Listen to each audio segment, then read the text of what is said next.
Hi everybody, this is Monica Helps. I'm your Public Health Director, and I just wanted to share hopefully a short video with you on a couple of different topics. One is on labs. So we know that our labs are delayed, and I'm really sorry to all of you guys that have gotten tested in the past week. I know that you're anxiously awaiting your results. We're doing everything we can to push the lab and try to get your results to you sooner.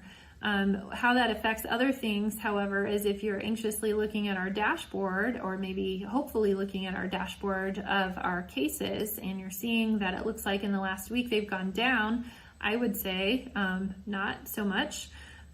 We don't know, because we're still anxiously awaiting these labs that have been pending for more than a week. So I would interpret the last week to 8 days of our graph on our dashboard with extreme caution, because we're still missing a lot of laboratory results.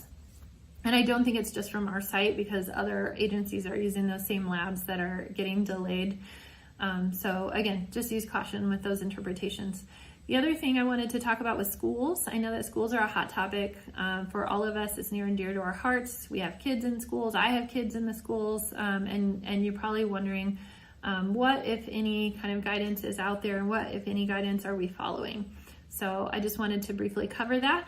So first of all, from a guideline standpoint, the State Department of Health and the CDC have put out pretty clear guidance as far as when does a kid need to be out of school versus when does a kid need to be in school, or when can they come back to school, based on their symptoms, based on their exposure, based on any kind of positive test that they're having. So those guidelines are very clear, and they're posted on the Indiana State Department of Health website on their coronavirus page on their for the public resources. So you too can look at the same guidelines that we look to in order to better understand what kind of criteria are the school using and is the health department using to send kids home if they need to be quarantined or isolated or whatever the situation is. So it's all, again, freely available to the public. All the health departments go by the same guidance, and it's all based on the CDC guidelines as well. So it's pretty clear and it's standardized. They also put out some new criteria that will help as far as identifying who the close contacts are in a classroom, and when do we need to send a whole classroom home for quarantine. Basically, the answer is if you have 2 kids in a class that both tested positive, then the whole class needs to be quarantined. So obviously that makes it a real challenge with kids having to go back and forth in school if they're on quarantine, if we have positive kids popping up during infectious periods.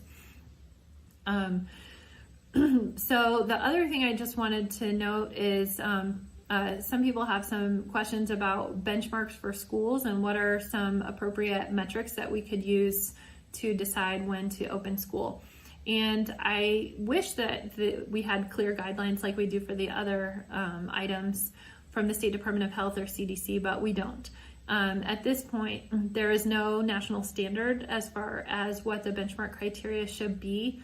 As far as like what a community positivity rate should be before we send kids back to school, or any of those kind of metrics. There are a couple of sources that we might look for. For example, there is a mitigation goal that was set. I want to say it was the Harvard School of Public Health. They suggested that in order to mitigate the disease, if your community positivity rate on a 7-day average goes above 10%, then they recommend closing everything down. Or you could do it based on case rates in the community, which would be the number of people that test positive out of 100,000 people. And that would be every day, not the total number, but the number per day. So there's a lot of ways to look at that and try to figure out what is too high of a level of community spread. And like I said, there's no standard for when is it okay to send kids back to school. There are a couple of places that have made decisions on what kind of metrics they want to use. Some of the countries, I think, were well below 3% before they sent kids back to school. Some of the governor of New York, I believe, has used a 5% mark as a benchmark for when kids should go back to school in person. I've heard that maybe Los Angeles had an 8% benchmark for when kids should be back in school. So again, there's no one standard for that measure. There's just what all these other places are doing. So I just want to be clear about that if there were a standard on that, we would use it. And we have not set any benchmarks or goals as far as what should be done, because it's unclear at this time what should be done. We do know that we are pretty closely approaching, if not already exceeded. Again, based on our delayed test results, I can't be sure, but we're approaching, if not exceeding, our that 10% limit, which would suggest that everything needed to close. Again, that was one of the reasons we did the mask mandate, was to try to make sure that that doesn't happen.